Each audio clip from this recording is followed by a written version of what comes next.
facing the police every single day.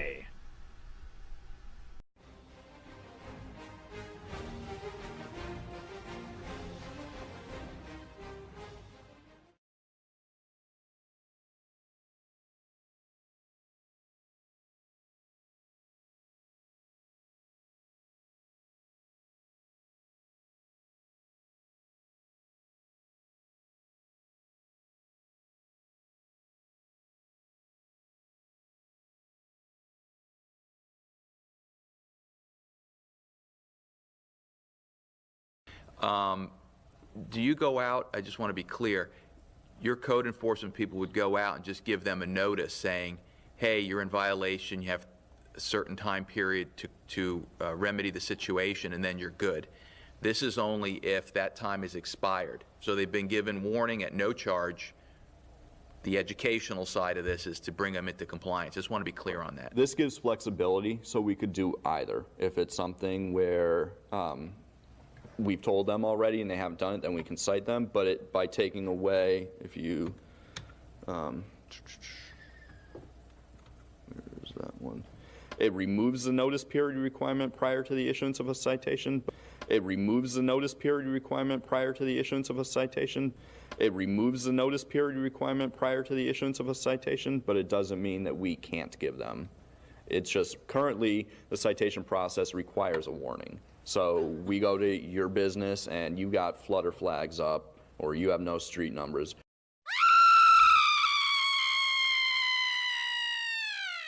Right now we have to give you a warning. We then would cite you if you didn't fix it. How many days on that? I believe it's 30 days currently. Okay. So what it would do right now is, because say flutter flags or something simple, we don't have to do it. We can just say, hey, here's a ticket, remove your flags, that's your penalty, don't do it again. If you do it again, then we go to the 25, you do it again, 500, and continuous. Most people hopefully will take heed after the first one and not look at it as a cost of doing business type violation, which is what some people look at certain violations as now. And so we think that this give it a little more teeth in order to try and address this. And once word gets around, we think the violations will definitely lessen.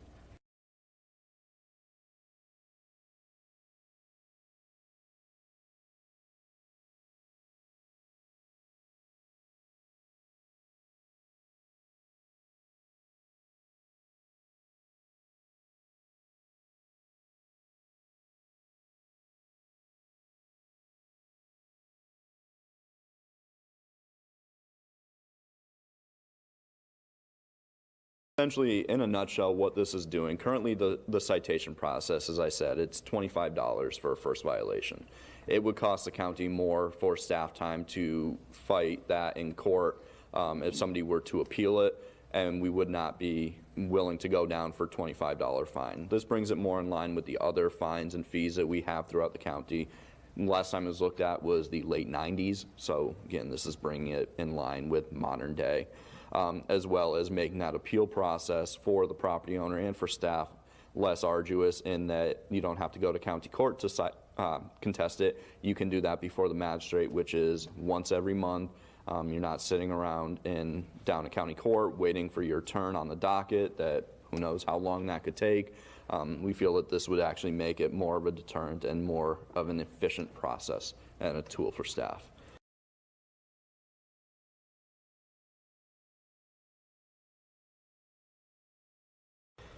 Again, this is just one tool in our vast toolbox.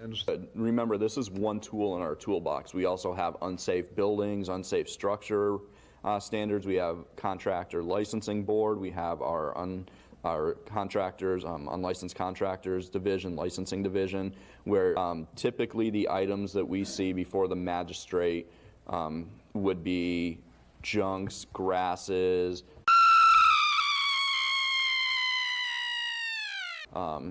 IPMC, International Property Maintenance Code violations, things of that nature, things that aren't life safety, typically licensing or some other group or some other type of violation would address this. This citation process is more for the really smaller items, the quicker things, where we're out there on site and we catch somebody doing something and we can do this and it's actually a deterrent.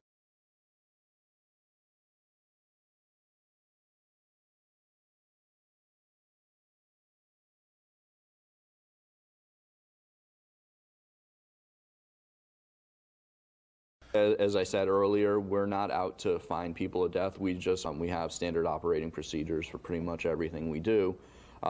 But we also need to have discretion. That's something that code enforcement has always had.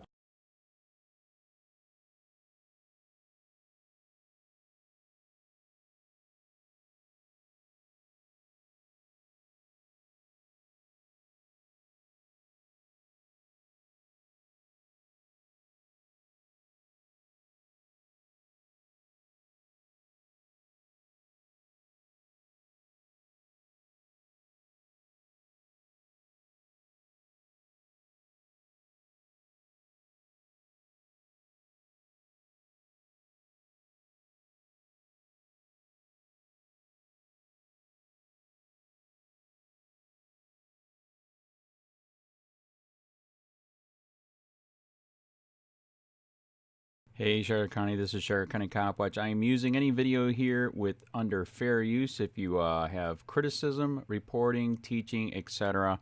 And please donate. I do not make money from YouTube, and there are different ways to donate in the video links. Thanks.